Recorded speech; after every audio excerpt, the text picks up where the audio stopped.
Welcome to Life Planning 101, brought to you by Kennedy Financial Services of Eastland. Tune in every Monday morning at 8:30 on KATX and KWBY, and again on Saturday morning at 9 on KATX and KWBY as Angela Robinson joins Terry Slavens to share important financial information to help you live life on purpose. Insurance, investments, estate and tax planning, and much more. All covered now on Life Planning 101. Very pleasant good Monday morning, everyone. Welcome into Life Planning 101 right here on KTX, KDY. Terry Slavens with you and joined, as always, by Angela Robinson. Happy December. Happy December. Or as they say in Nigeria, Happy New Month. Happy New Month. Happy New Month. They celebrate every single month. Happy New Month. In fact, we called a dear friend yesterday and left a video message for him, and just very special. But yes, Happy New Month. Happy December. Merry Christmas. I am truly excited and blessed to be here. For those of you that know our family well, we were overseas last year at this time, and my boys were headed home, and so it feels incredible to be in the state of Texas. Back. It is, and to be with your family and to watch your kids run amok and go crazy over elves and Christmas, and they just love it. So it's such a blessing, and we have quite the December lined up for our Life Planning 101 guests. I am truly excited about this. So today is the only day that you get me and me only this month. So with that, of course, I've got something big in store for you.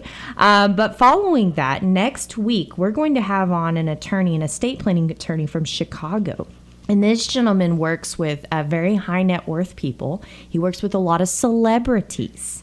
And so what he's going to be talking about, if you remember at the very beginning of the year, we talked about the celebrity estate planning poof laws, or whatever you want to call them, that right. People messed up on. Okay. Sure. Well, it was interesting. I got to hear him speak. He spoke at a conference, and I was talking to him after the conference, and I said, this is what we did. He said, well, I would love to come on your show and give more food for thought. So he's going to kind of give us the ... more food for thought on what you need to watch out for in your estate planning right there from the horse's mouth. So that's going to be great. And then the next week, we've got a lady coming on that all she focuses on is family giving. And how appropriate is that, since we are in the season of giving, right? I'm trying to explain that to my kids. Celie in particular keeps saying, I want. I said, well, what is Christmas about? Giving. So we're trying to drill this into them. But obviously, it's the best month of the year to be talking about that. And also, to be focused on family. And so, when you couple the two, I just can't wait to hear what she's going to bring to the table. I spent about 30 minutes on the phone with her last week, and kind of went through what she's going to talk about, and I'm really excited for our listeners. So, and then of course we have our very own CFA that's going to be on at the very end of the month that you're not going to want to miss. And then we're going to have a health expert on to make sure that you start off January healthy, right? On the right foot. So my goodness, we have quite the month in store for you. Absolutely. And we're excited to be able to do that. And, today, if you remember, my dad came on the show, Jim, about, what was that, a couple weeks ago, I guess? Last week. Was it last week? Oh, my gosh. I can't remember. Yeah. Anyway, whenever it was. And he spoke about the 2020 vision. Yes. And having 2020 vision, right? And what a better year to be able to make sure that you've got everything lined up the way that it should be, and everything the way that it needs to be, so that you have peace of mind. You're able to sleep at night. You're able to live life on purpose, as we call it, right? Absolutely. And so, one of the things that we do in this coaching group that I go to on a quarterly basis is we have what's called this little pocket coach. And we pull this out, and on the back side, it says, messes I need to clean up this quarter. Why would it say that? Well, I want you to think about your garage. Okay? Why do you laugh, Terry? You just pulled out all your Christmas decorations. That's why you're laughing. Okay, so you think about your garage, right? And you've got this garage that is messy. Keeps getting messier. Eventually, what do people do? They get fed up and they clean it. Or they pull down the door and they park their car outside. That's right. Okay. So how does that make you feel, though? Every time you walk into that garage when it's messy. You just you try to avoid it if at all possible. You don't even want to go that way, right? And if you do, you feel stressed, you feel overwhelmed. You might come in, you might snip at your spouse when you do. I mean, it gives you all these negative things, right? So the concept behind messes are the messes I'm going to clean up over the next 90 days that are keeping me from being able to move forward and live life on purpose. Okay, so as we go through today's show, that's what I want you to be thinking about. Is I want you to be thinking about these messes, because we always talk about a New Year's resolution starting out in at the beginning of the year in January, right? Well, that sounds great, but what's the problem that most people have with New Year's resolutions? They don't keep them. They don't keep them. Why do you think they don't keep them? Because they didn't make the plans necessary to make it work. Yes, that's right. And they didn't. I mean, there's a lot of things. I think yes, they don't have someone to hold them accountable. Right. I mean, there's so many things, right? But I think you're right, Terry. I think the biggest thing is they have all these messes in their life, and they can't see past all the clutter for what the big picture is really about. In church yesterday, I actually wrote this down, and now I can't find my bulletin. I'm really upset. But Daryl was talking about, he was driving and he saw the most beautiful sunset. It was amazing. And he said, and then I put down the visor so that I couldn't see the sun, so that I could see everything on the road in front of me going on. Think about that. Now, yes, you don't want to have a car wreck, but how many times do we really do that in life? And he didn't mean it in this context, but this is how it hit me, is that we pull down that visor to avoid seeing that big picture, that beautiful, miraculous thing in front of us. And all we see is the clutter right in front of us. And we're just dodging and ducking and, doing what we have to do to get by every single day instead of looking at that big picture and looking at what's really able to happen, right? And so that's what I see about this December for you. That's what I see about this December for me, is being able to clean up those messes, to declutter so that 2020 can start off and you're able to see that vision. You don't have to pull down that visor. You don't have to be ducking and diving, and you can really look at what's ahead of you. Have 2020 vision. Have 2020 vision, right? So right here on Life Planning 101, you're not going to want to miss it today. We're going to be talking about a song that you know very well, and I'm not going to sing, so you can definitely tune back in, but I will provide you the lyrics. You don't want to miss it right here when we come back. Segment 2, Life Planning 101. We're wrapping up the year in style, Angela. Yes, so we are, and we're going to be telling you more about this 2020 vision. But first, I want to talk about the good old days. So I have a confession to make. I love watching those reality talent shows. Oh. I do. I think they're fascinating to see this talent. In fact, when I was in Santa Monica in November, I was outside jogging and this guy's walking this tightrope, and it fascinated me so much. I probably sat there and watched him for 30 minutes on this little tightrope in Santa Monica, but I'm just fascinated by all the gifts that were given and in different ways, and really enjoy it. So this takes you back several years ago on The Voice. There is a gal named Danielle Bradbury, and she was a young lady from Texas. Of course, that caught my attention, and she's 16 years old, and she goes to sing the Grammy award-winning song by the Judds called Grandpa, Tell Me About the Good Old Days. Well, if you haven't watched it, you need to YouTube Google it. Yeah. Google it, YouTube it, whatever. Celie's always telling me YouTube. Everything's on YouTube. So I'm sure you can find it on there. But what really hit home, and besides the point that it was really good, it really, really hit home for me hearing her sing it. And I don't know if it was just because there wasn't a lot of racket with it or anything. It was just her voice, right? But it just took me into a state of, oh my goodness, how crazy is this? And what I want to do is I want to see if you have that same aha. I want to read the lyrics, and we're going to go through this line by line. It's very short, but it says, Grandpa, tell me about the good old days. Sometimes it feels the world's gone crazy. Grandpa, take me back to yesterday, where the line between right and wrong didn't seem so hazy. Did lovers really fall in love to stay and stand beside each other, come what may? Was a promise really something people kept, not just something they would say? Did families really bow their heads to pray? Did daddies really never go away? Oh, Grandpa, tell me about the good old days. Grandpa, everything is changing fast. We call it progress. But I just don't know.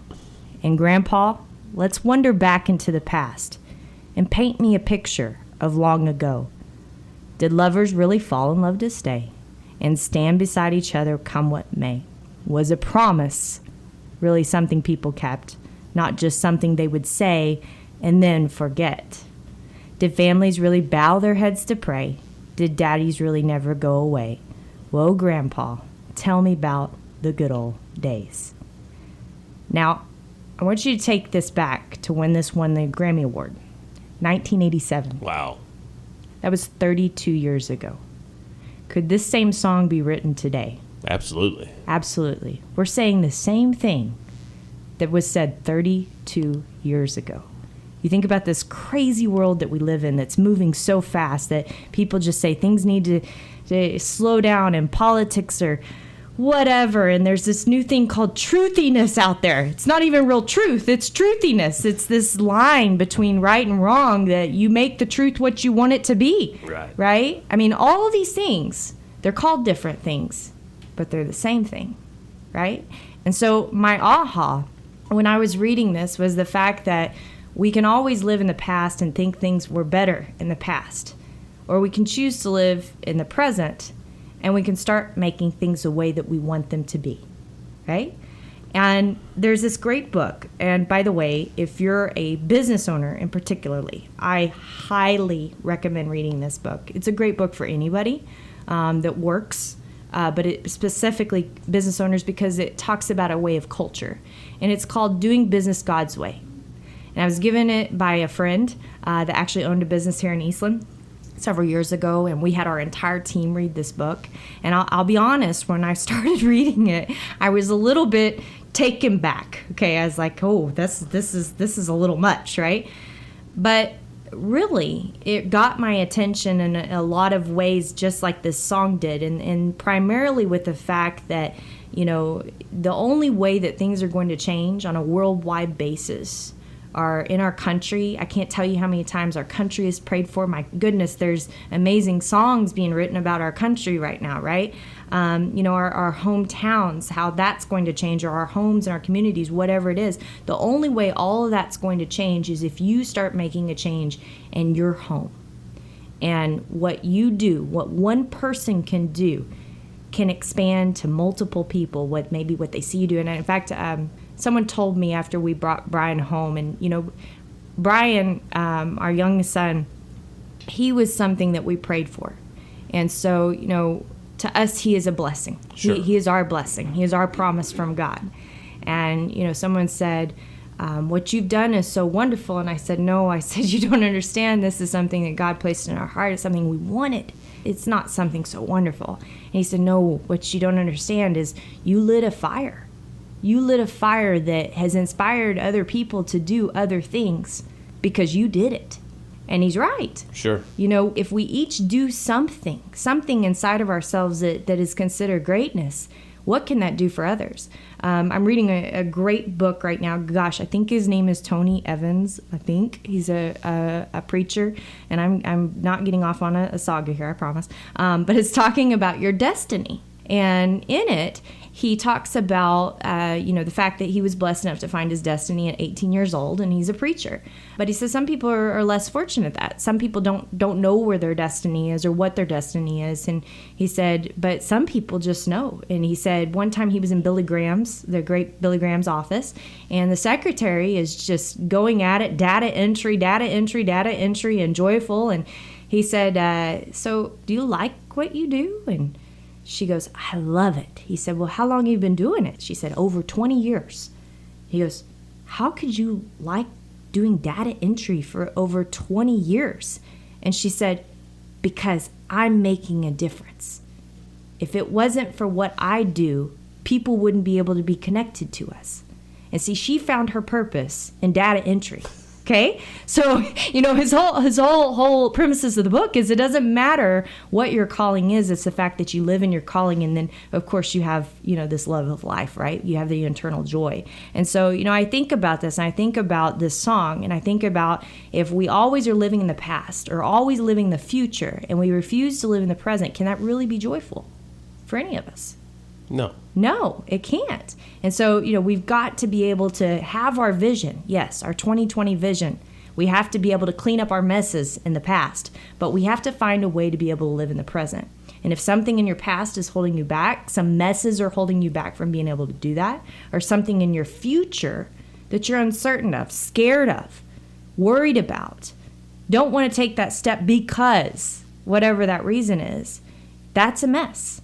That's something that you need to clean up so that you can be fully present. You can be living in that present. So when we come back right here on Life Planning 101, you don't want to miss the one question that could change everything in 2020.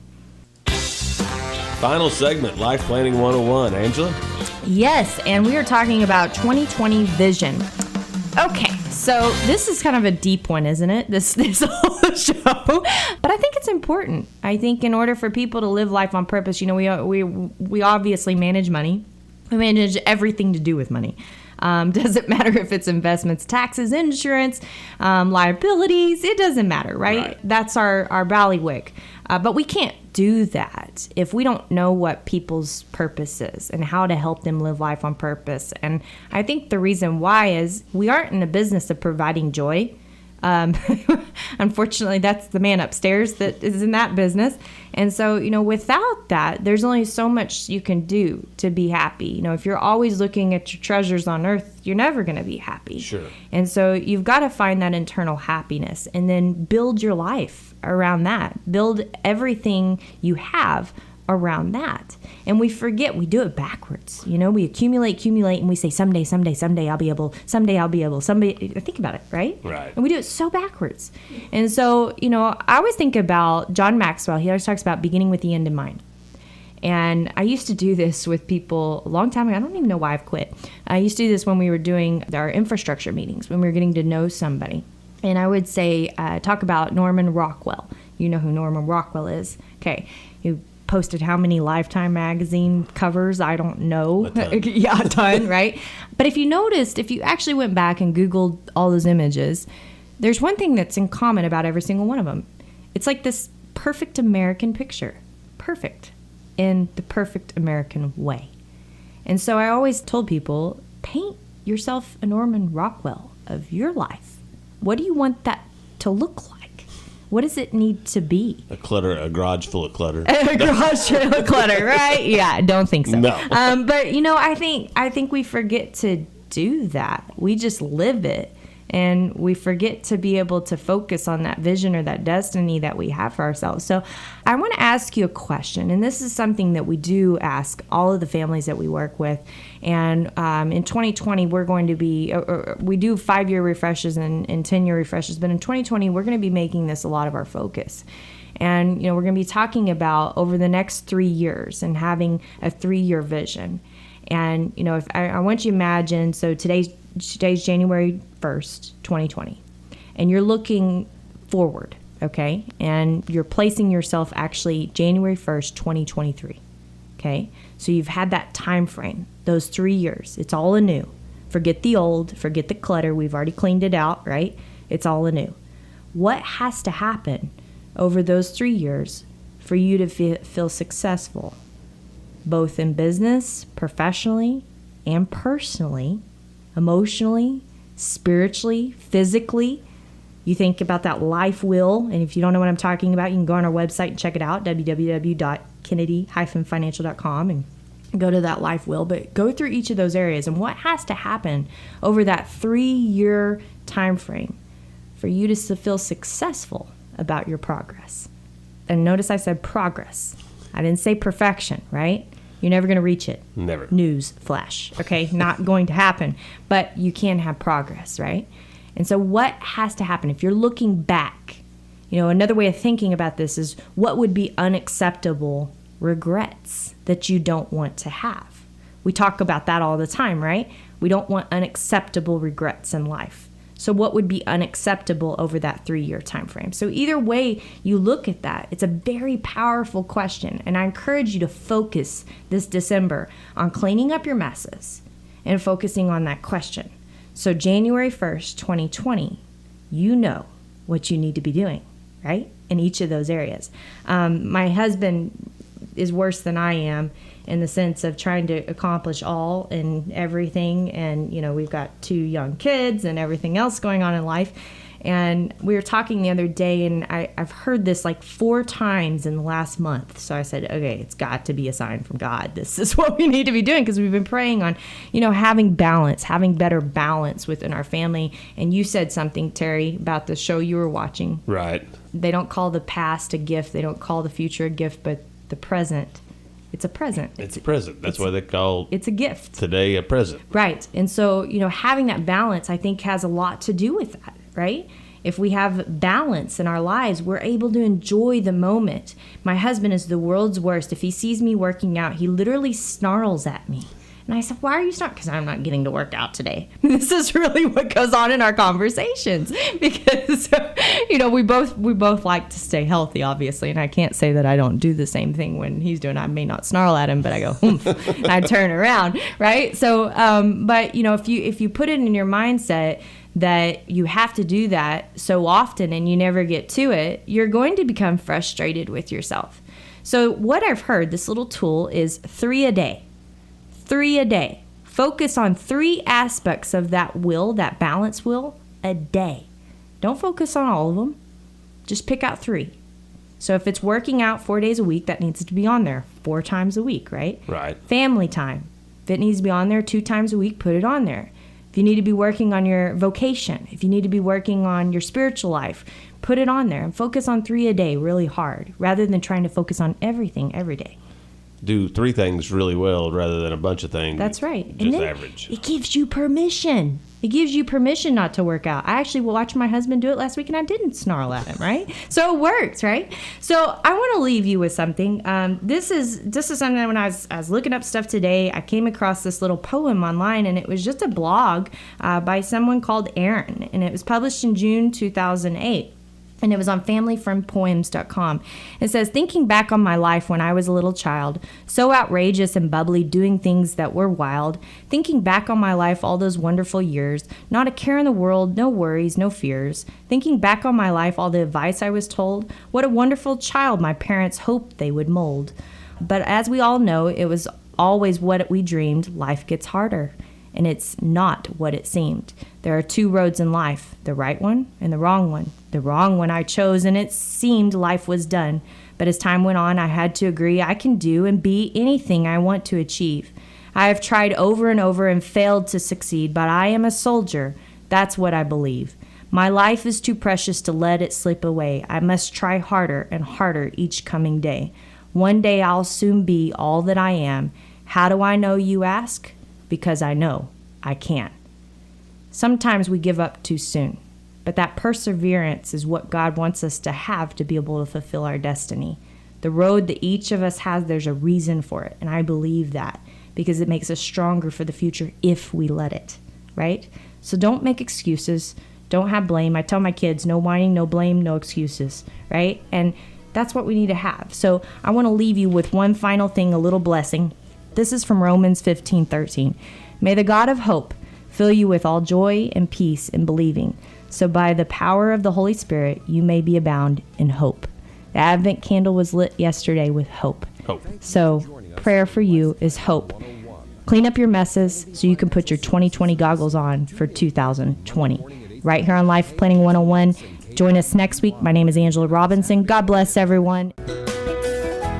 Thank you for joining us for Life Planning 101, brought to you by Kennedy Financial Services of Eastland. Tune in every Monday morning at 8:30 on KATX and KWBY, and again on Saturday morning at 9 o'clock on KATX and KWBY for more Life Planning 101. Advisory services offered through Smart Money Group, LLC, a registered investment advisor. Securities offered through Calton & Associates Incorporated, member FINRA SIPC. Kennedy Financial Services Incorporated is an independent of Calton & Associates Incorporated and Smart Money Group, LLC.